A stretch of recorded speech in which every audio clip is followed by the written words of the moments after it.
Hi hello welcome to our channel Anu's kitchen time. ఈ రోజు మా మమ్మీ మునగాకు పచ్చడి చేసింది. రండి ఎలా చేయాలో చూసేద్దాం.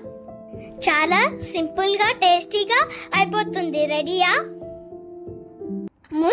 ముందు మునగాకుని కడిగి ఆరబెట్టుకోవాలి. ఇప్పుడు పాన్ లో 2-3 స్పూన్స్ శనగ నూనె వేసుకోవాలి.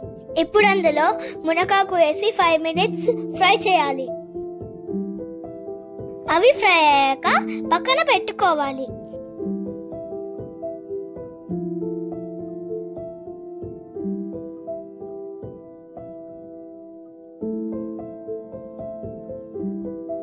ఇప్పుడు అదే పాన్ లో మళ్ళీ నూనె వేసుకోవాలి. ఇప్పుడు అందులోకి 5 టమాటాలు 8 పచ్చిమిర్చిలు వేసుకోవాలి.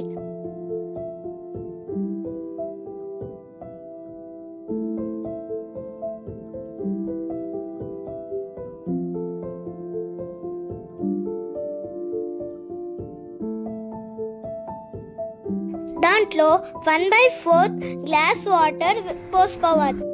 వాటిని బాగా మగనివ్వాలి. ఇప్పుడు 1 స్పూన్ ఉప్పు, వెల్లుల్లి, నువ్వులు, చింతపండు వేసుకోవాలి. వాటితో పాటు జీలకర్ర కూడా వేసుకోవాలి. దానిలోకి కొద్దిగా కొత్తిమీర వేసుకోవాలి. దాన్ని చల్లారనిచ్చి తర్వాత మిక్సీ పట్టుకోవాలి. కావాలంటే తాలింపు కూడా వేసుకోవచ్చు. అంతే, మునగాకు పచ్చడి రెడీ.